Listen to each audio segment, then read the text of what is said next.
to the Platformer Chronicles. Today we are going to be discussing Sega versus Nintendo. Yes, again, another video of someone talking about the glory years of the Sega and Nintendo wars. But I have a special interesting twist today, talking about something that people do not realize, and that is that Sega actually had more mascots than Nintendo. People always praise Nintendo for being the cartoony company, of having the childlike wonderment in their games. And it's always Nintendo this, Nintendo that.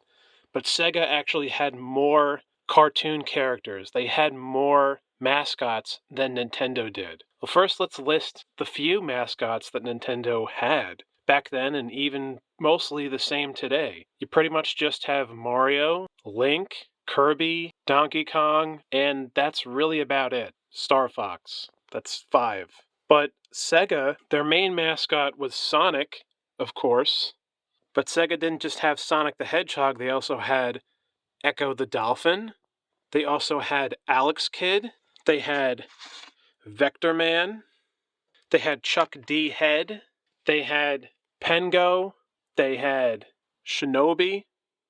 They had Rise Star, Kid Chameleon, Tempo, Wild Woody, Bug, Astral, Mr. Bones. The list just goes on and on. Sega actually had more mascots. They had more cartoony stuff going on. And when you look back in time, there was a time where the Sega Genesis outsold the Super Nintendo. And it seemed like Sega was the next hot thing, and that Nintendo was going to beat the dust. But unfortunately, my favorite video game company, Sega, the great legacy of Sega, it ended as a console maker. I'd also briefly like to mention that there were lots of exclusive platformers that were only on the Sega Genesis that you couldn't get on the Super Nintendo, such as the excellent Rocket Knight Adventures.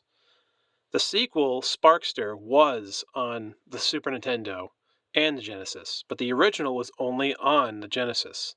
This is an amazing game. Also, Dynamite Headdy, another great game, exclusive platformer on the Sega Genesis. Genesis does what Nintendo don't.